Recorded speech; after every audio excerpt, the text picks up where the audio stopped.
ਬਾਦਲ ਸਾਹਿਬ ਸ਼ਾਇਦ ਆਪਣੀ ਸ਼ਾਮ ਹੋਰ ਤਰੀਕੇ ਨਾਲ ਬਿਤਾਉਂਦੇ ਆ, ਇਹ ਆਪਣੀਆਂ ਸ਼ਾਮਾਂ ਹੋਰ ਤਰੀਕੇ ਨਾਲ ਬਿਤਾਉਂਦੇ ਆ। ਬੀਜੇਪੀ ਮੋਦੀ ਪਾਰਟੀ ਬਣ ਗਈ, ਤੁਸੀਂ ਇੱਥੇ ਕੇਜਰੀਵਾਲ ਪਾਰਟੀ ਬਣਾ ਲਈ ਹੈ। ਕੱਖ ਵੀ ਨਹੀਂ ਹੈ ਉਹਦੇ 'ਚ। 80 ਸਾਲਾਂ ਦਾ ਹੋ ਗਿਆ ਬਾਬਾ, ਉਹ ਤੇ ਉਹਨੂੰ ਕਹਿਣਾ ਹੀ ਨਹੀਂ ਸੀ ਚਾਹੀਦਾ ਕਿ ਮੇਰੀ ਬੇਇੱਜ਼ਤੀ ਹੋਈ। ਉਹ ਬੇਇੱਜ਼ਤੀ ਕਹਿ ਕੇ ਕਰਵਾ ਲਈ। ਜਿਹਦਾ ਮੋਦੀ ਪੈਰਾਂ ਨੂੰ ਹੱਥ ਲਾਉਂਦਾ ਸਮਝ ਲਓ ਖਿਲਾੜੀ ਕਿੱਡਾ ਗਿਆ। ਤੂੰ ਚੀਫ ਮਿਨਿਸਟਰ ਬਣੇਗਾ, ਤੂੰ ਮਿਨਿਸਟਰ ਬਣੇਗਾ, ਤੂੰ ਚੇਅਰਮੈਨ ਬਣੇਗਾ, ਸਾਰਿਆਂ ਦੇ ਦਾਣੇ ਗਧੇ ਅੱਗੇ ਗਾਜਰ ਲਟਕਾ ਦੇਣੀ ਹੈ। ਹੁਣ ਮੈਂ ਬਦਲਾ ਲਊਂਗਾ, ਹੁਣ ਮੈਂ ਆਹ ਕਰ ਦੂੰਗਾ। ਜਿਹੜੀ ਇਹ ਗਿੱਦੜ ਪਬਕੀਆਂ ਮੈਂ ਕਹੂੰਗਾ, ਇਹ ਕੋਈ ਸ਼ੇਰ ਵਾਲੀਆਂ ਪਬਕੀਆਂ ਨਹੀਂ ਸੀਗੀਆਂ। ਉਹ ਕਹਿੰਦੀ ਆ ਵਾਹ ਵੇ ਮੇਰੇ ਨਾਲ ਖੇਲਾ ਹੋਵੇ, ਜਿਹੜੀ ਐਨ ਮਤਲਬ ਲਲਕਾਰਦੀ ਆ ਮੋਦੀ ਨੂੰ, ਤੇ ਉੱਥੇ ਆਪਣੇ ਸੂਬੇ ਦੇ ਵਿੱਚ ਕਿਸੇ ਦੀ ਜ਼ਰੂਰਤ ਹੈ ਕਿ ਉਹਦੇ ਅੱਗੇ ਕਵੇ ਪਰਾਂ ਹੋ ਜਾ, ਮੈਂ ਬੀਬੀ ਹੁਣ ਮੇਰੀ ਵਾਰੀ ਆ। ਕਹਿਣ ਨੂੰ ਤੇ ਕਹਿੰਦੇ ਆ ਮੈਂ ਅਭੀ ਤੋਂ ਮੈਂ ਜਵਾਨ ਹੂੰ, ਪਰ ਸਾਰਿਆਂ ਨੂੰ ਪਤਾ ਵੀ ਕਿੰਨੇ ਕੁ ਜਵਾਨ ਆ। ਹੁਣ ਨਹੀਂ ਗੱਲ ਨਹੀਂ ਬਣਦੀ ਹੈ। ਪਰਿਵਾਰਾਂ ਦਾ ਰਾਜ, ਭਾਵੇਂ ਉਹ ਸਪਾ ਆ, ਭਾਵੇਂ ਉਹ ਮਾਇਆਵਤੀ ਨੇ ਆਪਣੀ ਜੇਬ 'ਚ ਸਾਰੀ ਪਾਰਟੀ ਪਾ ਲਈ। ਵੀ ਮਾਇਆਵਤੀ ਤੂੰ ਹੁਣ ਇੱਕ ਠੇਕਾ ਲੈ ਲਿਆ ਸਾਰੀ ਉਮਰ ਦਾ, ਹੈ ਨਾ। ਉਦੋਂ ਬਗੈਰ ਇੱਕ ਪੱਤਾ ਨਹੀਂ ਹਿਲਦਾ ਪਾਰਟੀ ਦੇ ਅੰਦਰ, ਡਿਕਟੇਟਰ ਆ। ਮੋਦੀ ਦਾ ਮੋਦੀ ਉਹ ਯੋਗੀ ਕਹਿੰਦਾ, ਉਹਨੇ ਵੀ ਉਹਦੇ ਵਾਂਗੂ ਨਾਅਰੇ ਲਵਾਉਣੇ ਸ਼ੁਰੂ ਕਰਤੇ, ਯੋਗੀ ਹਟਾ ਕੇ ਦੱਸੋ।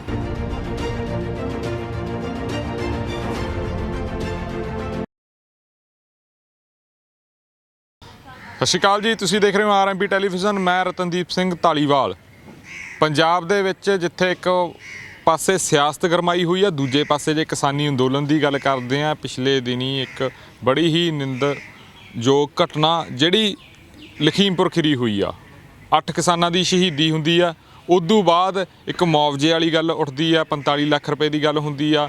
ਪਰ ਇਹਨਾਂ ਗੱਲਾਂ ਨੂੰ ਪਾਸੇ ਰੱਖ ਕੇ ਕੀ ਹਜੇ ਤੱਕ ਸੈਂਟਰ ਗੌਰਮੈਂਟ 3 ਖੇਤੀ ਕਾਨੂੰਨ ਬਿੱਲਾਂ ਦਾ ਕੀ ਕਰ ਰਹੀ ਆ, ਇਸ ਨੂੰ ਲੈ ਕੇ, ਤੇ ਪੰਜਾਬ ਦੀ ਜਿਹੜੀ ਰਾਜਸੀ ਪਾਰਟੀਆਂ ਆਈਆਂ ਉਹ ਕੀ ਕਰ ਰਹੀਆਂ, ਇਸ ਨੂੰ ਲੈ ਕੇ ਅਸੀਂ ਗੱਲਬਾਤ ਕਰਨ ਦੇ ਲਈ ਪਹੁੰਚੇ ਹਾਂ। ਸਾਡੇ ਨਾਲ ਮੌਜੂਦ ਰਹਿਣਗੇ ਪ੍ਰੋਫੈਸਰ ਮਨਜੀਤ ਸਿੰਘ ਜੀ। ਪ੍ਰੋਫੈਸਰ ਸਾਹਿਬ ਸਵਾਗਤ ਹੈ। ਸਤਿ ਸ਼੍ਰੀ ਅਕਾਲ। ਬਹੁਤ ਬਹੁਤ ਧੰਨਵਾਦ ਜੀ। ਪ੍ਰੋਫੈਸਰ ਸਾਹਿਬ, ਸਭ ਤੋਂ ਪਹਿਲੀ ਗੱਲ ਤਾਂ ਜਿਹੜੀ ਘਟਨਾ ਹੋਈ ਹੈ ਲਖੀਮਪੁਰ, ਉਹਨੂੰ ਤੁਸੀਂ ਕਿਵੇਂ ਦੇਖਦੇ ਹੋ? ਬੜੀ ਹੀ ਮੰਦਭਾਗੀ ਘਟਨਾ ਹੋਈ ਹੈ।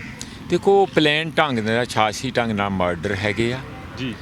ਉਦੋਂ ਪਹਿਲਾਂ ਜਿਹੜੀ ਉਹਨਾਂ ਦੇ ਉਸੇ ਮਿਨਿਸਟਰ ਦੇ ਜਿਹੜੇ ਅਜੇ ਮਿਸ਼ਰਾ ਆ, ਜਿਹੜੀਆਂ ਵੀਡੀਓ ਆਈਆਂ ਕਿ ਉਹ ਜੋ ਧਮਕੀਆਂ ਕਿਸਾਨਾਂ ਨੂੰ ਦੇ ਰਹੇ ਆ, ਔਰ ਉਹ ਕਹਿ ਰਹੇ ਆ ਕਿ ਦੇਖੋ ਤੁਸੀਂ ਜਾਣਦੇ ਨਹੀਂ ਆ ਮੈਨੂੰ ਕੌਣ ਆ। ਮਿਨਿਸਟਰ ਬਣਨ ਤੋਂ ਪਹਿਲਾਂ ਜਦੋਂ ਮੈਂ ਯੂਪੀ ਦੇ ਵਿੱਚ ਸੀ, ਉਹ ਮੈਨੂੰ ਜਿਹੜੇ ਲੋਕ ਜਾਣਦੇ ਆ ਮੈਂ ਕਿਹੋ ਜਿਹਾ ਜੀ। ਅਤੇ ਇਹਦਾ ਮਤਲਬ ਤਾਂ ਇਹ ਨਿਕਲਦਾ ਕਿ ਉਹਨਾਂ ਨੇ ਇਹ ਪਲੈਨ ਢੰਗ ਨਾਲ ਇਹ ਸੋਚ ਕੇ ਸਾਰਾ ਹਮਲਾ ਕੀਤਾ, ਇਹ ਅਚਨਚੇਤ ਨਹੀਂ ਹੋਇਆ ਜੀ। ਔਰ ਦੂਸਰਾ, ਇਹ ਅਚਾਨਕ ਹੀ ਕਹਿ ਦੇਣਾ, ਜਿਉਂ ਹੀ ਇੱਧਰੋਂ ਮਾਡਰਨ ਦਾ ਰੌਲਾ ਪੈ ਜਾਂਦਾ, ਔਰ ਮਿਸ਼ਰਾ ਜੀ ਵੱਲੋਂ ਕਹਿ ਦੇਣਾ ਮੇਰਾ ਬੱਚਾ ਤਾਂ ਬਹੁਤ ਹੀ ਬੀਬਾ ਬੰਦਾ ਗਊ ਹੈਗਾ, ਉਹ ਤਾਂ ਇਹਦੇ ਵਿੱਚ ਸ਼ਾਮਿਲ ਨਹੀਂ, ਉਹ ਤਾਂ ਉੱਥੇ ਸੀਗਾ ਹੀ ਨਹੀਂ ਜੀ। ਜਦ ਕਿ ਸਾਰੇ ਰਿਕਾਰਡ ਹੈਗੇ, ਵੀਡੀਓ ਹੈਗੇ ਕਿ ਉਹ ਤੇ ਇਹ ਵੀ ਕਿਹਾ ਜਾਂਦਾ ਕਿ ਅਜੇ ਮਿਸ਼ਰਾ ਦਾ ਭਰਾ ਵੀ ਉਹਨਾਂ ਵਿੱਚ ਸੀਗਾ। ਨਹੀਂ ਤੇ ਕਿਸੇ ਦੀ ਕੀ ਜ਼ਰੂਰਤ ਆ ਕਿ ਉੱਥੇ ਬੰਦਿਆਂ ਦੇ ਸ਼ਰੇਆਮ ਗੱਡੀ ਨੰਗਾ ਕੇ ਤੇ ਉਹਨਾਂ ਨੂੰ ਦਰੜ ਕੇ ਲੰਘ ਜੇ। ਹੁਣ ਤੇ ਗੱਡੀ ਵੀ ਦਿਖ ਰਹੀ ਆ, ਕੌਣ ਬੰਦਾ, ਸਾਰਾ ਕੁਝ ਨਜ਼ਰ ਆ ਰਿਹਾ, ਵੀਡੀਓ ਦੇ ਵਿੱਚ ਨਜ਼ਰ ਆ ਰਿਹਾ। ਇਸ ਲਈ ਸਾਨੂੰ ਇਸ ਗੱਲ ਤਾਂ ਦਿੱਤੀ ਜਿੱਥੇ ਸਕੂਨ ਆ ਕਿ ਸਰਕਾਰ ਜਿਹੜੀ ਯੋਗੀ ਸਰਕਾਰ ਆ, ਉਹ ਇਸ ਗੱਲ ਤੋਂ ਡਰਦੀ ਮਾਰੀ ਇੱਕਦਮ ਉਹਨਾਂ ਨੇ ਮੁਆਵਜ਼ਾ ਜਿਹੜਾ 45 ਲੱਖ ਦਾ, ਜਿਨ੍ਹਾਂ ਦੇ ਘਰ ਮਰਡਰ ਹੋਏ ਉਹਨਾਂ ਨੂੰ ਦੇਣ ਦਾ ਮੰਨ ਲਿਆ, ਇੱਕ ਨੌਕਰੀ ਦੇਣ ਦੀ ਵੀ ਮੰਨ ਲਿਆ, 10 ਲੱਖ ਜਿਹੜੇ ਜ਼ਖਮੀ ਹੋਏ ਆ ਕਿਸਾਨ ਉਹਨਾਂ ਨੂੰ ਵੀ ਮੰਨ ਲਿਆ। ਪਰ ਉਹ ਇਸ ਗੱਲ ਨੂੰ ਇੰਝ ਧਮਾ ਰਹੇ ਆ ਕਿ ਇਹ ਤਾਂ ਬਰਾਬਰ ਦੀ ਚੋਟ ਆ ਜੀ, ਕੁਛ ਕਿਸਾਨਾਂ ਨੇ ਕਰਤਾ, ਕੁਛ ਇੱਧਰੋਂ ਕਰਤਾ, ਹੁਣ ਸਮਝੌਤਾ ਹੋ ਤੇ ਗਿਆ। ਲਾਹਨਤ ਇਹੋ ਜਿਹੇ ਬੰਦਿਆਂ 'ਤੇ। ਤੁਸੀਂ ਇੱਕ ਪੀਸਫੁਲ ਪ੍ਰੋਟੈਸਟ ਦੇ ਉੱਤੇ ਏਡੇ ਵੱਡੇ ਇਤਿਹਾਸਿਕ ਜਿਹੜਾ ਅੰਦੋਲਨ ਚੱਲ ਰਿਹਾ, ਉਹਨਾਂ ਦੇ ਕਾਰਕੁਨ ਆ, ਉਹਨਾਂ ਨੂੰ ਦਰੜ ਕੇ ਨਿਕਲ ਜਾਂਦੇ ਆ।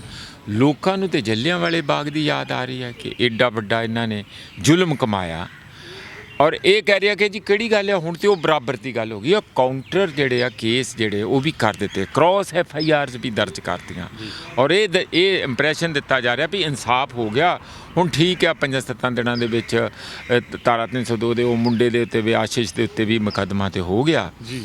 ਪਰ ਅਸੀਂ ਕਰਕੇ ਹਫ਼ਤੇ 10 ਦਿਨਾਂ ਦੇ ਅੰਦਰ ਅੰਦਰ ਸਾਰਾ ਕੁਝ ਇਸ ਨੂੰ ਲੀਗਲ ਜਿਹੜੀ ਪ੍ਰੋਸੀਡਿੰਗ ਹੈ ਉਹ ਵੀ ਕਰ ਦਾਂਗੇ, ਇਨਕੁਆਇਰੀ ਕਰ ਲਾਂਗੇ, ਜੇ ਕਰ ਲਾਂਗੇ ਉਹ ਕਰ। ਮੇਰਾ ਖਿਆਲ ਇਹ ਸਾਰਾ ਟਾਲ ਮਟੋਲਾ ਇਸ ਗੱਲ ਦੇ ਉੱਤੇ ਸੁਪਰੀਮ ਕੋਰਟ 'ਚ ਜਾਣਾ ਚਾਹੀਦਾ। ਅੱਜ 2 ਵਕੀਲ ਸੁਪਰੀਮ ਕੋਰਟ 'ਚ ਗਏ ਆ, ਉਹ CBI ਦੀ ਇਨਕੁਆਇਰੀ ਮੰਗ ਰਹੇ। CBI ਦੀ ਇਨਕੁਆਇਰੀ ਉੱਥੇ ਕੀ ਕਰੂਗੀ? CBI ਤੇ ਬਿਲਕੁਲ ਹੀ ਹੱਥ ਠੋਕਾ ਇਸੇ BJP ਸਰਕਾਰ ਦਾ, ਕੇਂਦਰੀ ਦਾ ਹੈਗਾ।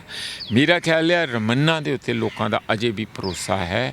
ਜੋ CJI ਹੈ, chief justice of India supreme court ਦੇ, ਉਹ ਜੇ ਕੋਈ ਇਹੋ ਜਿਹਾ ਇਨੀਸ਼ੀਏਟਿਵ ਲੈਣ ਕਿਸੇ ਚੰਗੇ ਦਿਆਨਤਦਾਰ ਜੱਜ ਨੂੰ, ਸਿਟਿੰਗ ਜੱਜ ਨੂੰ, ਇਹ ਜਿਹੜੇ ਕਿਸਾਨ ਵੀ ਮੰਗ ਕਰ ਰਹੇ ਉਹ ਇਨਕੁਆਇਰੀ ਦੇ ਦੇਣ, ਤਾਂ ਲੱਗਦਾ ਕਿ ਕੁਛ ਇਨਸਾਫ ਮਿਲ ਸਕਦਾ।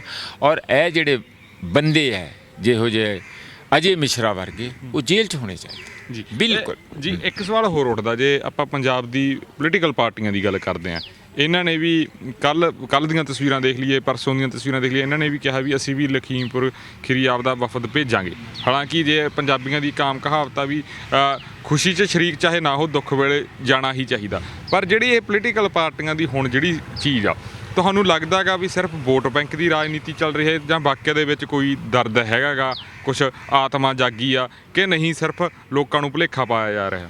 ਨਹੀਂ, ਇਹ ਆਪਾਂ ਇਸ ਤਰ੍ਹਾਂ ਅਲੱਗ ਕਰਕੇ ਨਹੀਂ ਦੇਖ ਸਕਦੇ ਹੁੰਦੇ। ਕੋਈ ਤੁਹਾਡੇ ਕੋਲ ਬੈਰੋਮੀਟਰ ਨਹੀਂ ਹੈ ਕਿ ਬੰਦਾ ਦੁਖੀ ਹੋ ਕੇ ਜਾ ਰਿਹਾ, ਆਪਣਾ ਭਾਵਕ ਹੋ ਕੇ ਜਾ ਰਿਹਾ, ਜਾਂ ਰਾਜਨੀਤੀ ਕਰਨ ਜਾ ਰਿਹਾ। ਤੁਸੀਂ ਇੰਝ ਕਹ ਲਓ ਕਿ ਸਾਰਾ ਕੁਝ ਹੀ ਹੈ, ਰਾਜਨੀਤੀ ਵੀ ਹੈ। ਇਹ ਵੀ ਤੁਸੀਂ ਕਹਿ ਸਕਦੇ ਆ ਕਿ ਮੁੱਖ ਤੌਰ ਤੇ ਰਾਜਨੀਤੀ ਹੋ ਸਕਦੀ ਆ, ਪਰ ਰਾਜਨੀਤਿਕ ਲੋਕਾਂ ਨੇ ਤੇ ਰਾਜਨੀਤੀ ਕਰਨੀ ਹੁੰਦੀ ਹੈ, ਇਹ ਕੋਈ ਅਜੀਬ ਗੱਲ ਵੀ ਨਹੀਂ ਹੈ। ਪਰ ਪ੍ਰਿਯੰਕਾ ਨੂੰ ਉੱਥੇ ਬੰਦ ਕਰ ਦੇਣਾ ਔਰ ਇੱਕ ਗੈਸਟ ਹਾਊਸ ਨੂੰ ਤੁਸੀਂ ਜੇਲ੍ਹ ਬਣਾ ਕੇ ਰੱਖ ਦੇਣਾ, ਇਹ ਕਿਹੜੀ ਰਾਜਨੀਤੀ ਹੈ? ਇਹ ਕਿਹੜਾ ਤਰੀਕਾ ਹੈ? ਤੁਸੀਂ ਜਦੋਂ ਵੀ ਕਿਤੇ ਹਾਥਰਸ 'ਚ ਰੇਪ ਹੋਇਆ ਉੱਥੇ ਵੀ ਇੰਝ ਕੀਤਾ, ਇੱਥੇ ਤੁਸੀਂ ਲੋਕਾਂ ਨੂੰ ਦੁੱਖ 'ਚ ਸ਼ਰੀਕ ਵੀ ਨਹੀਂ ਹੋਣ ਦੇਣਾ ਚਾਹੁੰਦੇ। ਰਾਜਨੀਤੀ ਹੋਵੇ ਤੇ ਹੋਵੇ, BJP ਦੇ ਜਾਣ, ਕੋਈ ਕਿਸੇ ਰੰਗ ਦੇ ਜਾਣ, ਕਿਸੇ ਧਰਮ ਦੇ ਜਾਣ, ਕੋਈ ਉਹਨਾਂ ਦੇ ਪੰਜਾਬੀ ਭਾਈ ਆ ਉੱਥੇ, ਬਹੁਤ ਸਾਰੇ ਪੰਜਾਬੀ ਮਰੇ ਆ, ਕਿਉਂ ਨਹੀਂ ਪੰਜਾਬੀ ਜਾਣ ਕੇ ਪੰਜਾਬੀਆਂ ਨੂੰ ਰੋਕ ਦਿੱਤਾ? ਇੱਥੇ ਤਾਂ ਹੋਮ ਮਿਨਿਸਟਰ ਗਿਆ, ਸ਼ਰਮ ਆਉਣੀ ਚਾਹੀਦੀ ਹੈ ਇਹਨਾਂ ਲੋਕਾਂ ਨੂੰ, ਇੱਥੇ ਵੜ ਕੇ ਦੱਸਣ ਫਿਰ ਇਹੋ ਜਿਹੇ ਯੋਗੀ ਕਦੀ ਆਉਣ, ਮਜ਼ਾ ਚੁਕਾਉਣਾ ਚਾਹੀਦਾ ਇਹੋ ਜਿਹੇ ਬੰਦਿਆਂ ਨੂੰ ਕਿ ਤੁਸੀਂ ਪੰਜਾਬੀਆਂ ਨੂੰ, ਪੰਜਾਬੀ ਭਰਾਵਾਂ ਨਾਲ ਉਹਨਾਂ ਦੇ ਦੁੱਖ 'ਚ ਉਹਨਾਂ ਦੇ ਸ਼ਰੀਕ ਹੋਣ ਨਹੀਂ ਦੇਣਾ ਚਾਹੁੰਦੇ। CM ਦਾ ਜਿਹੜਾ ਪਹਿਲਾਂ ਹੈਲੀਕਾਪਟਰ ਦੀ ਇਜਾਜ਼ਤ ਦੇ ਦਿੱਤੀ, ਬਾਅਦ 'ਚ ਉਹਨੂੰ ਕੈਂਸਲ ਕਰ ਦਿੱਤਾ। ਮੈਂ ਨਹੀਂ ਕਹਿੰਦਾ ਕਿ ਚੋਣ ਇਲੈਕਸ਼ਨ ਬਾਉਂਡ UP ਸਟੇਟ ਵੀ ਹੈਗੀ ਹੈ, ਇਹ ਵੀ ਹੈਗੀ, ਉਹ ਵੀ ਰਾਜਨੀਤੀ ਕਰ ਰਹੇ, ਇਹ ਵੀ ਰਾਜਨੀਤੀ ਕਰ ਰਹੇ। ਰਾਜਨੀਤੀ ਨੂੰ ਅਲੱਗ ਕਰਕੇ ਦੇਖੋ ਵੀ ਕਿਤੇ ਪੰਜਾਬੀਆਂ ਨੇ ਜਾਂ ਪ੍ਰਿਯੰਕਾ ਗਾਂਧੀ ਨੇ ਤੇ ਆਰਡਰ ਨਹੀਂ ਕੀਤੇ ਨਾ ਉਹਨਾਂ ਨੂੰ ਮਾਰਨ, ਕੀਤਾ ਤੁਹਾਡੇ ਬੰਦਿਆਂ ਨੇ ਕੀਤਾ। ਜੇ ਲੋਕ ਉੱਥੇ ਜਾ ਰਹੇ ਆ, ਮੇਰਾ ਖਿਆਲ ਹੈ ਇਹੋ ਜਿਹਾ ਕੰਮ ਕਦੀ ਨਹੀਂ ਲਾਉਣਾ ਚਾਹੀਦਾ, ਰੁਕਾਵਟ ਨਹੀਂ ਲਾਉਣੀ ਚਾਹੀਦੀ ਹੈ, ਹਮੇਸ਼ਾ ਕਰਦੇ ਆ ਔਰ ਐਤਕੀ ਵੀ ਇਹਨਾਂ ਨੇ ਕੀਤਾ। ਜੀ, ਜੇ ਪੰਜਾਬ ਦੀ ਹੁਣ ਆਪਾਂ ਗੱਲ ਕਰਦੇ ਹਾਂ, ਖਾਸ ਕਰਕੇ ਸੱਤਾਧਰ ਪਾਰਟੀ ਦੀ ਗੱਲ ਹੁੰਦੀ ਆ, ਕਾਂਗਰਸ ਦੀ ਗੱਲ ਹੁੰਦੀ ਆ, ਨਵਜੋਤ ਸਿੰਘ ਸਿੱਧੂ ਨੇ ਰੈਜ਼ਿਗਨੇਸ਼ਨ ਦਿੱਤਾ ਗਾ, ਹਾਲਾਂਕਿ ਉਹਦੇ ਤੇ ਵੀ ਉਦੋਂ ਬਾਅਦ ਕੋਈ ਚਰਚਾ ਨਹੀਂ ਛਿੜੀ, ਨਾ ਮਨਜ਼ੂਰ ਹੋਇਆ ਨਾ ਮਨਜ਼ੂਰ, ਇਦਾਂ ਦੀ ਕੋਈ ਗੱਲ ਨਹੀਂ, ਹਜੇ ਤੱਕ ਇਹੀ ਲੱਗ ਰਿਹਾ ਵੀ ਨਾ ਮਨਜ਼ੂਰ ਆ। ਜੇ DG ਤੇ AG ਦੀ ਗੱਲ ਹੁੰਦੀ ਆ, ਜਾਂ ਇੱਕ ਦੋ ਜਿਹੜੇ ਕਰਪਟ ਮੰਤਰੀ ਆ ਉਹਨਾਂ ਨੂੰ ਲੈ ਕੇ ਗੱਲ ਹੁੰਦੀ ਆ, ਉਸ ਚੀਜ਼ ਨੂੰ ਤੁਸੀਂ ਕਿਵੇਂ ਦੇਖ ਰਹੇ ਹੋ ਵੀ ਜਿਹੜਾ ਉਹ ਪੁਆਇੰਟ ਨਵਜੋਤ ਸਿੰਘ ਸਿੱਧੂ ਨੇ ਨੱਪਿਆ, ਠੀਕ ਨੱਪਿਆ ਗਾ, ਦੇਰੀ ਕਰਕੇ ਕੀ ਗੱਲ ਆ ਕਿ ਕਾਂਗਰਸ ਦੀ ਜਿਹੜੀ ਆਪਸੀ ਖਿੱਚੋਤਾਣ ਆ ਉਹਦੇ ਕਰਕੇ ਕੋਈ ਪੇਚਾ ਉਲਝਿਆ ਹੋਇਆ ਗਾ? ਜਿਹੜੇ ਰਾਜਨੀਤਿਕ ਮਾਮਲੇ ਹੁੰਦੇ ਆ ਜਾਂ ਆਰਥਿਕ ਮਾਮਲੇ, ਸਮਾਜਿਕ ਮਾਮਲੇ, ਸਾਨੂੰ ਉਹਨਾਂ ਨੂੰ ਉਹਦਾ ਨਿੱਜੀਕਰਨ ਜਾਣੀ ਇੰਡੀਵਿਜੂਅਲ ਦੇ ਨਾਲ ਜੋੜ ਕੇ ਨਹੀਂ ਦੇਖਣਾ ਚਾਹੀਦਾ, ਨਿੱਜਵਾਦ ਦੇ ਨਾਲ ਜੋੜ ਕੇ ਉਸ ਨੂੰ ਤੁਹਾਨੂੰ ਦੇਖਣਾ ਚਾਹੀਦਾ ਕਿ ਜਿਹੜੇ ਰਾਜਨੀਤਿਕ ਮਾਹੌਲ ਜਾਂ ਪਰਸਪੈਕਟਿਵ ਇੱਥੇ ਹੈਗੇ ਆ ਉਹ ਕਿਹੋ ਜਿਹਾ, ਉਹਦੇ ਪਰਪੇਖ 'ਚ ਦੇਖੋਗੇ ਤਾਂ ਤੁਹਾਨੂੰ ਪਿਕਚਰ ਸਮਝ ਪਊਗੀ। ਪਹਿਲੀ ਗੱਲ ਕਿ ਰਾਜਾ ਜਿਹੜਾ ਕਹਿੰਦਾ ਸੀ ਮੈਂ ਤੇ ਧੁਰੋਂ ਹੀ ਆਪਣੀ ਇਹ ਚਿੱਠੀ ਲੈ ਕੇ ਆਇਆ, ਮੈਂ ਤੇ ਮਹਾਰਾਜਾ, ਮੈਨੂੰ ਕੋਈ ਹਿਲਾ ਨਹੀਂ ਸਕਦਾ ਜੀ, ਉਹ ਬਾਹਰ ਕਿਵੇਂ ਗਿਆ ਉਹਦਾ ਵੀ ਤੇ ਸੋਚਣਾ। ਉਹ ਬਾਹਰ ਤਾਂ ਗਿਆ ਕਿਉਂਕਿ ਲੋਕਾਂ ਦਾ ਦਬਾਅ ਸੀ, ਇਹਨੇ ਕੀਤਾ ਕੁਛ ਨਹੀਂ, ਤੇ ਕਾਂਗਰਸੀਆਂ ਨੂੰ ਹੱਥਾਂ ਪੈਰਾਂ ਦੀ ਪੈ ਗਈ ਕਿ ਅਸੀਂ ਮੂੰਹ ਕਿਵੇਂ ਦਿਖਾਵਾਂਗੇ ਜੀ। ਉਹ ਬਾਹਰ ਹੋਇਆ, ਨਵੀਂ ਕੈਬਨਿਟ ਬਣੀ, ਇਹ ਪਹਿਲਾਂ ਪ੍ਰਧਾਨ ਬਣਿਆ ਨਵਜੋਤ ਸਿੰਘ ਸਿੱਧੂ, ਉਦੋਂ ਬਾਅਦ ਬਾਹਰ ਹੋਇਆ ਕੈਪਟਨ, ਉਦੋਂ ਬਾਅਦ ਚੰਨੀ ਸਾਹਿਬ ਆਏ। ਹੁਣ ਇਹ ਸਵਾਲ ਹੈ ਕਿ ਇਹ ਸਮੂਦਲੀ ਚੱਲਦੇ ਕਿਉਂ ਨਹੀਂ, ਆਪਸ ਵਿੱਚ ਤਾਲਮੇਲ ਬਣਾ ਕੇ ਕਿਉਂ ਨਹੀਂ ਚੱਲਦੇ? ਉਹਦੇ ਵਿੱਚ ਵੀ ਇਹੋ ਹੀ ਖਿੱਚੋਤਾਣ ਆ। ਨਵਜੋਤ ਸਿੰਘ ਸਿੱਧੂ ਇਹ ਕਹਿੰਦਾ ਕਿ ਜੋ ਅਸੀਂ ਲੋਕਾਂ ਨਾਲ ਵਾਅਦੇ ਕੀਤੇ ਆ ਕਿ ਅਸੀਂ, ਉਹ ਅੱਜ ਵੀ ਖੁੱਲ੍ਹਣੀ ਸੀਗੀ ਹਾਈ ਕੋਰਟ ਦੇ ਵਿੱਚ ਚਿੱਠੀ, ਫੇਰ ਨਹੀਂ ਖੁੱਲੀ, 12 ਤਰੀਕ ਪੈ ਗਈ ਹੈ। ਉਹ ਟਵੀਟ ਕਰਦਾ, ਪਿਛਲੀ ਡੇਟ ਤੇ ਵੀ ਕੀਤਾ ਸੀ ਟਵੀਟ, ਅੱਜ ਵੀ ਕੀਤਾ ਸੀ ਵੀ ਅੱਜ ਉਹ ਜਿਹੜਾ ਲੈਟਰ ਬੰਬ ਖੁੱਲੂਗਾ ਤੇ ਪਤਾ ਲੱਗ ਜੂ ਕੌਣ ਕੀ ਹੈ। ਹੁਣ ਇਹ ਕੋਰਟ ਦਾ ਕੀ ਕਰੇ ਨਵਜੋਤ ਸਿੰਘ ਸਿੱਧੂ? ਇਹ ਦਿਖਤਾ ਹੈ ਨਾ, ਉਹ 12 ਤਰੀਕ ਪੈ ਗਈ। ਨਵਜੋਤ ਸਿੱਧੂ ਦੇ ਤੌਰ ਤਰੀਕੇ ਗਲਤ ਹੋ ਸਕਦੇ ਆ, ਉਹਦਾ ਗੁੱਸਾ ਕਰਨ ਦਾ ਕਈ ਵਾਰੀ ਤਰੀਕਾ ਬੜਾ ਇਮੈਚਿਓਰ ਹੋ ਸਕਦਾ, ਜਿਹਨੂੰ ਅਸੀਂ ਕਹਿੰਦੇ ਹਾਂ ਕਿ ਆਫ ਦਾ ਕੱਪ। ਉਹ ਇੱਕ ਭਾਵਕ ਤੌਰ ਤੇ ਜ਼ਿਆਦਾ ਇਸ ਚੀਜ਼ ਨੂੰ ਸਿੱਧੇ ਠਾਹ ਸੋਟਾ ਮਾਰਨ ਲਈ ਚੱਲ ਪੈਂਦਾ, ਜਾਂ ਉਹ ਰਾਜਨੀਤਿਕ ਜਿਹੜੀਆਂ ਕੁਣਤਰਬਾਜ਼ੀਆਂ ਉਹਦੇ ਵਿੱਚ ਨਹੀਂ ਜਾਂਦਾ। ਪਰ ਮੁੱਦੇ ਤੇ ਉਹ ਠੀਕ ਹੀ ਕਹਿੰਦਾ ਜੀ ਵੀ ਆਹ ਚਾਰੇ ਗੱਲਾਂ ਵੀ ਕਰਪਟ ਮੰਤਰੀ ਕਿਉਂ ਲਏ, ਤੇ ਤੁਸੀਂ ਉਹ ਦੋ ਬੰਦੇ ਕਿਉਂ ਰੱਖੇ ਜਿਨ੍ਹਾਂ ਜਿਹੜੇ ਪਹਿਲਾਂ ਹੀ ਚਰਚਿਤ ਹੈਗੇ। ਹੁਣ ਦੂਜੇ ਪਾਸੇ ਆ ਜਾਈਏ, ਚੰਨੀ ਸਾਹਿਬ ਨੇ, ਉਹਨਾਂ ਨੇ ਹਾਲ ਦੀ ਘੜੀ ਉਸ ਗੱਲ ਦਾ ਇੱਕ ਮੀਟਿੰਗ ਕਰਕੇ ਉਹਦੇ 'ਚ ਸਮਝੌਤਾ ਕਰ ਲਿਆ, ਜਿਹਨੂੰ ਕਹਿੰਦੇ ਸੀਜ਼ ਫਾਇਰ। ਠਾਠੂ ਜਿਹੜੀ ਆ ਉਹ ਬੰਦ ਕਰਾਤੀ ਹੈ, ਸਮਝੌਤਾ ਹੋ ਗਿਆ। ਕਮੇਟੀ ਬਣਾ ਲਈ ਦੋਵਾਂ ਦੀ ਕਿ ਜੇ ਕੋਈ ਅਹਿਮ ਮੁੱਦਾ ਹੋਊਗੀ ਤਾਂ ਅਸੀਂ ਉਸ ਕਮੇਟੀ ਦੇ ਵਿੱਚ ਡਿਸਕਸ ਕਰ ਲਾਂਗੇ, ਜੇ ਚੰਨੀ ਆ, ਨਵਜੋਤ ਸਿੱਧੂ ਹੈ, ਇੱਕ ਤੀਜਾ ਬੰਦਾ ਵੀ ਕੋਈ ਸੈਂਟਰ ਦਾ ਸ਼ਾਇਦ ਰੱਖ ਕੇ। ਪਰ ਉਹ ਮੁੱਦੇ ਅਜੇ ਅਨਰਿਜ਼ੋਲਵਡ ਆ ਨਵਜੋਤ ਸਿੰਘ ਸਿੱਧੂ ਦੇ ਮੁਤਾਬਕ। ਪਰ ਚੰਨੀ ਦੇ ਮੁਤਾਬਕ ਉਹਦਾ ਉਹਨਾਂ ਨੇ ਟੈਂਪਰੇਰੀ ਘੱਟੋ ਘੱਟ ਹੱਲ ਇਹ ਕੱਢਿਆ ਕਿ ਜਿਹੜੀ UPSC ਤੋਂ ਲਿਸਟ ਆਊਗੀ ਉਹ DGP ਪੱਕਾ ਲਾ ਦੇਣਗੇ। ਇਹ ਤਾਂ ਅਜੇ ਐਡੀਸ਼ਨਲ ਚਾਰਜ ਟੈਂਪਰੇਰੀ ਹੈਗਾ ਸੋਤਾ ਸਾਹਿਬ ਕੋਲ, ਇਸ ਲਈ ਇਸ ਗੱਲ ਨੂੰ ਬਹੁਤਾ ਸਾਨੂੰ ਤੂਲ ਨਹੀਂ ਦੇਣੀ ਚਾਹੀਦੀ। ਦੂਜਾ AG ਦੀ ਗੱਲ, ਉਹਦਾ ਜਿਹੜਾ ਮੁੱਖ ਕ੍ਰਿਟਿਸਿਜ਼ਮ ਸੀ ਉਹ ਇਹ ਸੀ ਕਿ ਉਹ ਸੈਣੀ ਦਾ ਵਕੀਲ ਬਣਿਆ ਰਿਹਾ, ਅਤੇ ਉਹਨਾਂ ਦਾ ਚਹੇਤਾ ਲਾਉਣ ਦੀ ਕੀ ਲੋੜ ਸੀ। ਉਹ ਚਹੇਤਾ ਲੱਗਿਆ, ਅਤੇ ਜਿਸ ਕਰਕੇ ਉਹ ਫਿਰ ਸੈਣੀ ਵਿਰੁੱਧ ਅਤੇ ਉਹ ਜਿਹੜਾ ਬਰਗਾੜੀ ਵਾਲਾ ਇਨਸਾਫ ਕਿਵੇਂ ਮਿਲੂ, ਉਹ ਉਹਨਾਂ ਨੇ RS ਜਿਹੜੇ ਸਾਡੇ ਬੈਂਸ ਹੈਗੇ ਆ, ਰਾਜਵਿੰਦਰ ਸਿੰਘ ਬੈਂਸ, ਬੜੇ ਵਧੀਆ ਵਕੀਲ ਆ, ਅਸੀਂ ਚੰਗੀ ਤਰ੍ਹਾਂ ਜਾਣਦੇ ਆ। ਉਹਨਾਂ ਨੇ ਕਈ ਸਗੋਂ ਮੀਟਿੰਗਾਂ ਵਗੈਰਾ ਹੁੰਦੀਆਂ ਰਹਿੰਦੀਆਂ, ਲੋਕ ਹਿੱਤ ਵਕੀਲ ਸਮਝ ਲਓ ਤੁਸੀਂ। ਉਹ ਐਕਟੀਵਿਸਟ ਵੀ ਆ। ਉਹ ਸਾਰਾ ਹੀ ਉਹਨਾਂ ਨੂੰ ਸਪੈਸ਼ਲ ਪ੍ਰੋਸੀਕਿਊਟਰ ਉਸ ਗੱਲ 'ਤੇ ਅਲੱਗ ਕਰਕੇ ਉਹ ਮਾਮਲੇ 'ਤੇ ਕਰਤਾ, ਅਤੇ ਵਕਤੀ ਤੌਰ 'ਤੇ ਗੰਢ ਧੁੱਪ ਕਰ ਲਿਆ। ਮੈਂ ਇਹਨੂੰ ਗੰਢ ਧੁੱਪ ਹੀ ਕਹੂੰਗਾ, ਕਰ ਲਿਆ। ਜਾਣੀ ਇੱਕ ਮਸ਼ਕ ਦਾ ਪਾਣੀ ਜਿਹੜਾ ਅੱਗ ਜ਼ਿਆਦਾ ਮੱਚ ਰਹੀ ਸੀ, ਉਹ ਤੇ ਡੋਲ ਕੇ ਥੋੜ੍ਹੀ ਜਿਹੀ ਠੰਡੌਲਾ ਹੋ ਗਿਆ।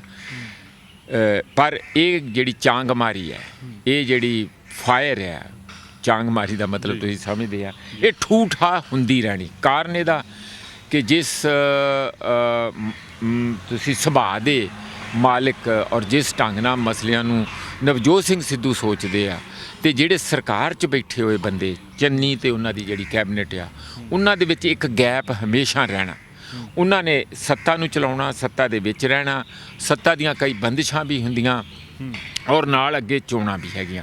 ਪਰ ਦੂਜੇ ਪਾਸੇ ਇਹ ਵੀ ਦੇਖਣ ਦੀ ਬਹੁਤ ਜ਼ਰੂਰੀ ਗੱਲ ਆ ਕਿ ਇਹ ਸੱਤਾ ਸਰਕਾਰ ਕੋਈ ਪਾਰਟੀ ਤੋਂ ਇੰਨੀ ਵੀ ਨਹੀਂ ਉੱਪਰ ਕਰ ਦੇਣੀ ਚਾਹੀਦੀ। ਚੀਫ ਮਿਨਿਸਟਰ ਨੂੰ ਇੰਨਾ ਵੀ ਨਹੀਂ ਉੱਪਰ ਕਰ ਦੇਣਾ ਚਾਹੀਦਾ ਕਿ ਚੀਫ ਮਿਨਿਸਟਰ ਕਿਹਨੇ ਬਣਾਇਆ? ਪਾਰਟੀ ਨੇ ਬਣਾਇਆ, ਲੋਕਾਂ ਨੇ ਬਣਾਇਆ, ਅਤੇ ਪਾਰਟੀ ਨੇ ਹੁਣ ਫਿਰ ਦੁਬਾਰਾ ਚੋਣਾਂ ਕਰਨ ਜਾਣਾ, ਵੋਟਾਂ ਮੰਗਣ ਤੇ ਪਾਰਟੀ ਨੇ ਜਾਣਾ, ਚੀਫ ਮਿਨਿਸਟਰ ਨੇ ਨਹੀਂ ਜਾਣਾ, ਨਾ ਕੈਬਨਿਟ ਨੇ ਜਾਣਾ। ਇਸ ਲਈ ਇਸ ਗੱਲ ਦਾ ਇੱਕ ਸੰਤੁਲਨ ਰੱਖਣਾ ਕਿ ਪਾਰਟੀ ਦੀ ਡਿਊ ਜਿਹੜੀ ਉੱਥੇ ਸ਼ਮੂਲੀਅਤ ਫੈਸਲਿਆਂ ਦੇ ਵਿੱਚ, ਮੇਜਰ ਫੈਸਲਿਆਂ 'ਚ ਬਣਦੀ ਆ, ਨਵਜੋਤ ਸਿੰਘ ਸਿੱਧੂ ਹੋਏ ਜਾਂ ਹੋਰ ਪਾਰਟੀ ਲੀਡਰ ਹੋਣ, ਉਹਨੂੰ ਜ਼ਰੂਰ ਜਗ੍ਹਾ ਮਿਲਣੀ ਚਾਹੀਦੀ ਆ। ਕਿਉਂਕਿ ਅਲਟੀਮੇਟਲੀ ਜਦੋਂ ਸਰਕਾਰ ਆ, ਉਹ ਪਾਰਟੀ ਦੀ ਵੀ ਸਰਕਾਰ ਆ। ਸਰਕਾਰ ਭਾਵੇਂ ਸਾਰਿਆਂ ਦੀ ਹੈ, ਅਤੇ ਜਵਾਬਦੇਹੀ ਪਾਰਟੀ ਦੀ ਵੀ ਉਸੇ ਤਰ੍ਹਾਂ ਹੀ ਆ ਜਿਸ ਤਰ੍ਹਾਂ ਸਰਕਾਰ ਦੀ ਆ। ਇਹ ਨਾ ਹੋਏ ਕਿ ਪਾਰਟੀ ਦੇ ਹੁਣ ਚਲੇ ਜਾਏ ਘਰ 'ਚ, ਉਹ ਜਾਣੀ ਜਿਹੜੀਆਂ ਉਹਨਾਂ ਨੇ ਜੁੱਤੀਆਂ ਘਸਾਉਣੀਆਂ ਸੀ ਉਹ 5 ਸਾਲ ਘਸਾਈ ਜਾਣ, ਅਤੇ ਹੁਣ ਵੋਟਾਂ ਵੇਲੇ ਫੇਰ ਪਤਿਆ ਕੇ ਵੋਟਾਂ ਲੈ ਲੈਣਗੇ, ਅਤੇ ਸਰਕਾਰ ਜਿਹੜੀ ਆ ਉਹ ਸਾਰੀ ਚੀਜ਼ ਸੱਤਾ ਹਥਿਆ ਲੇ। ਇਹਦੇ ਨਾਲ ਕਾਫੀ ਵਿਗਾੜ ਪੈਂਦਾ।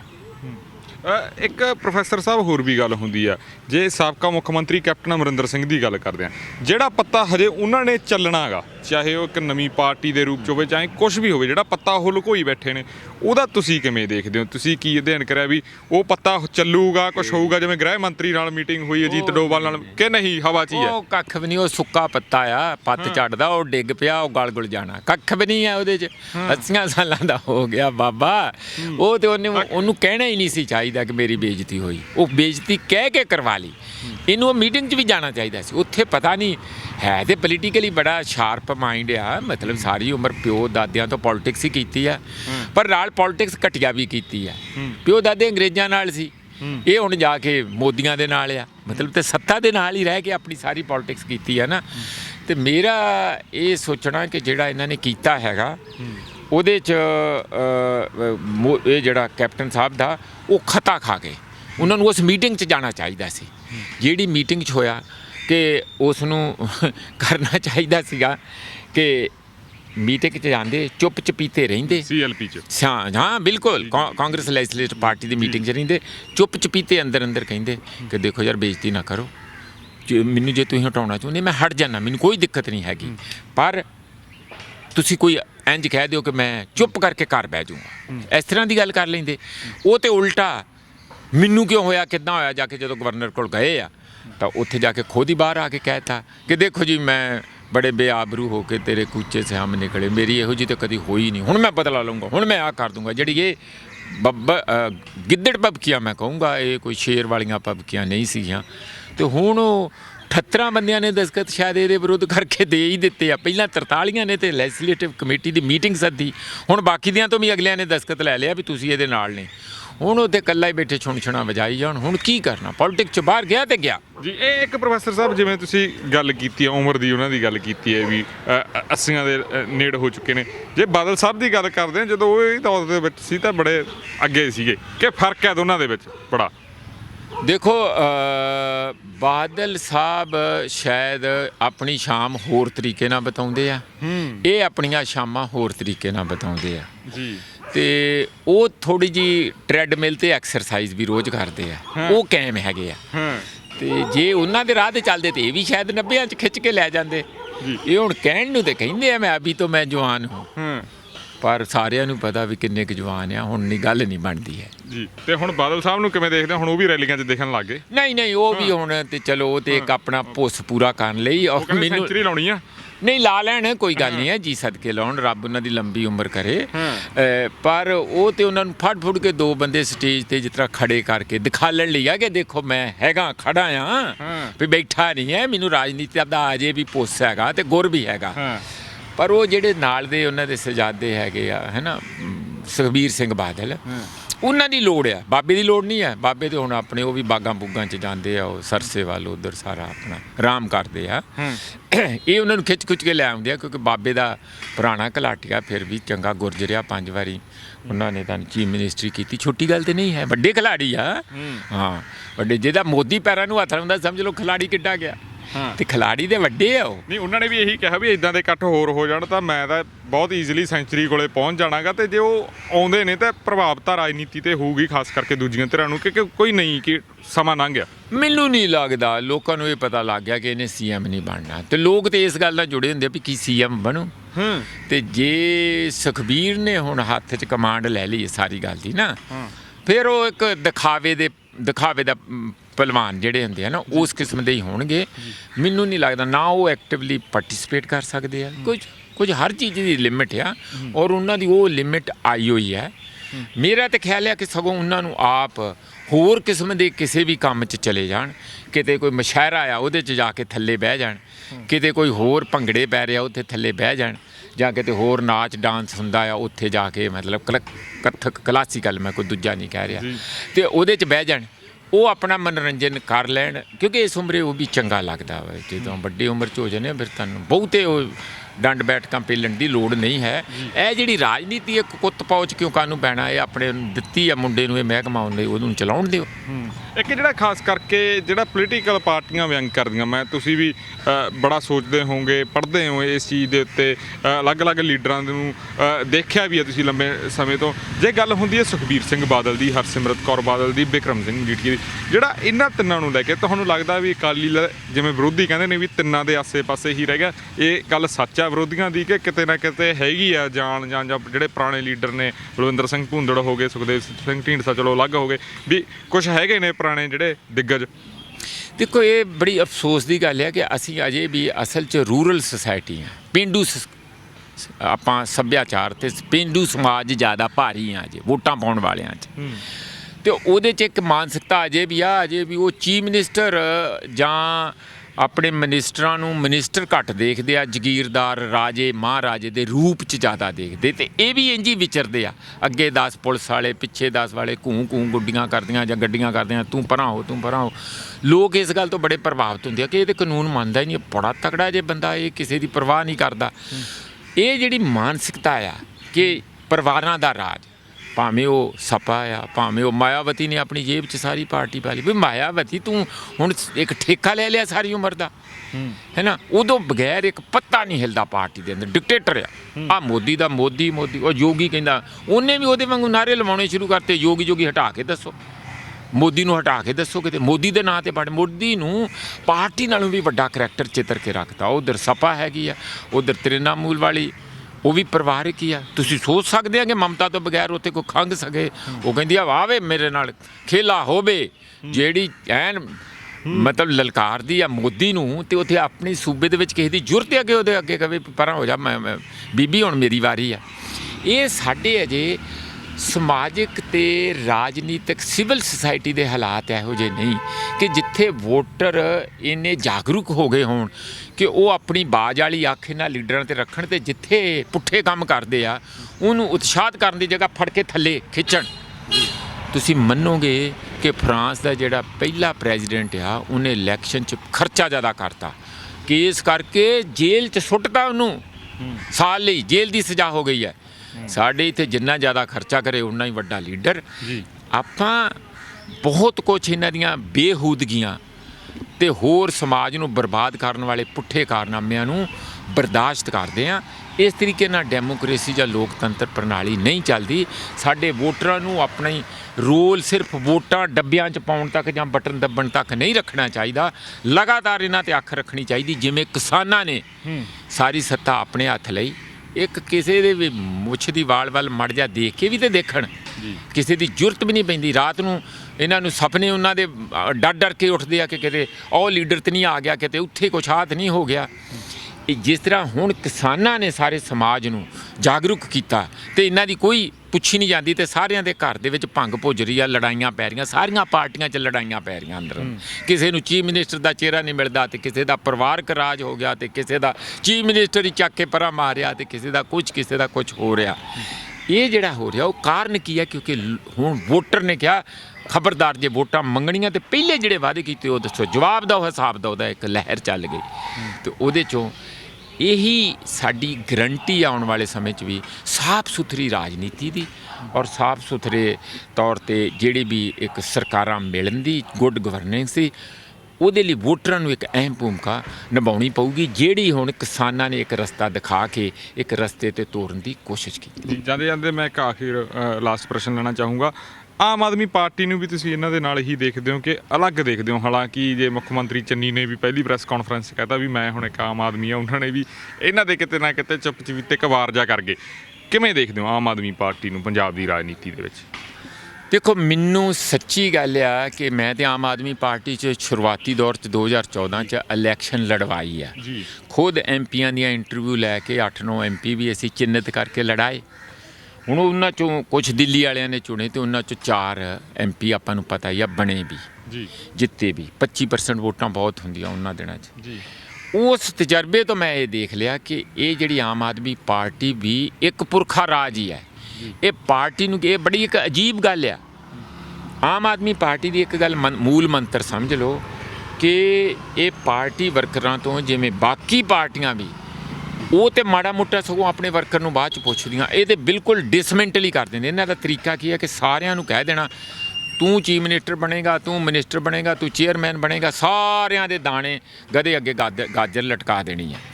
ਤੇ ਜਿਉਂ ਹੀ ਚੋਣਾਂ ਹੋ ਜਾਣੀਆਂ, ਜਿਹੜੇ ਹਾਰ ਗਏ ਉਹ ਗਏ, ਤੇ ਜਿਹੜੇ ਜਿੱਤ ਗਏ ਉਹ ਇਹਨਾਂ ਦੀ ਪਾਰਟੀ ਬਣ ਜਾਂਦੀ ਆ। ਆ 20 MLA ਉਹਨਾਂ 'ਚੋਂ ਵੀ 96 ਨਿਕਈ ਹੋ ਗਏ। 20 MLA ਹੀ ਪਾਰਟੀ ਸੀ, ਉਹੋ ਹੀ ਪੰਜਾਬ ਬਾਰੇ ਸਾਰੇ ਫੈਸਲੇ ਕਰਦੇ। ਭਗਵੰਤ ਮਾਨ ਹੀ ਜਿਹੜਾ MP ਬਚਿਆ ਉਹੋ ਹੀ ਸਭ ਤੋਂ ਉਹੀ ਪ੍ਰਧਾਨ ਆ। ਜਿਹੜੀ ਥੱਲੇ ਵਰਕਰ ਕੰਮ ਕਰਦੇ ਆ ਉਹਨਾਂ ਦਾ ਕੋਈ ਚਾਂਸ ਨਹੀਂ। ਪਾਰਟੀ ਅਜੇ ਤੱਕ ਬਣ ਨਹੀਂ, ਤੁਹਾਨੂੰ ਪਤਾ ਇਹਨਾਂ ਦਾ ਕੋਈ ਪੱਕਾ ਢਾਂਚਾ ਨਹੀਂ ਹੈ। ਹਰ 6 ਮਹੀਨਿਆਂ ਬਾਅਦ ਢਾਂਚਾ ਤੋੜ ਦਿੰਦੇ, ਹਰ 6 ਮਹੀਨਿਆਂ।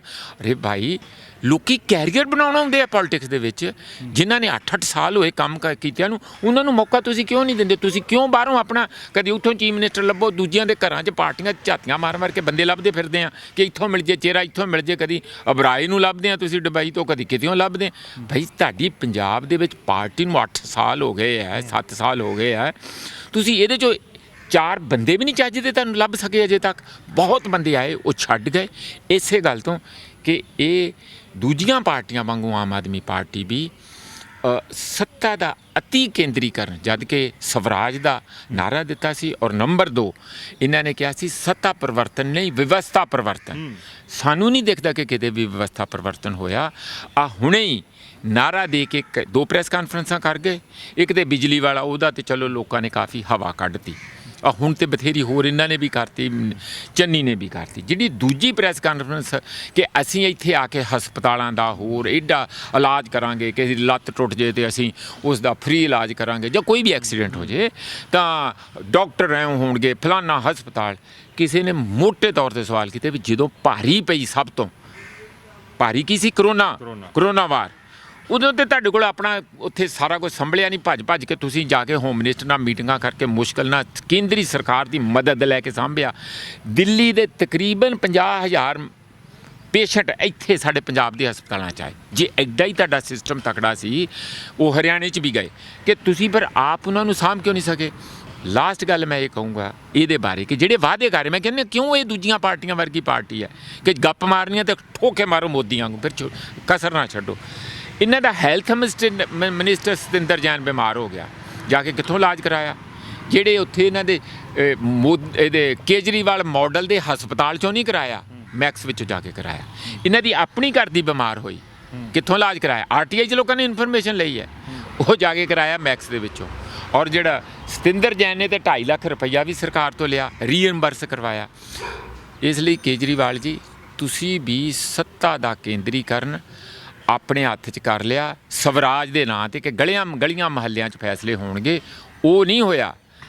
ਰਾਦਰ ਤੁਸੀਂ ਇੱਕ ਜਿਸ ਤਰ੍ਹਾਂ ਉੱਥੇ BJP ਮੋਦੀ ਪਾਰਟੀ ਬਣ ਗਈ, ਤੁਸੀਂ ਇੱਥੇ ਕੇਜਰੀਵਾਲ ਪਾਰਟੀ ਬਣਾ ਲਈ ਹੈ।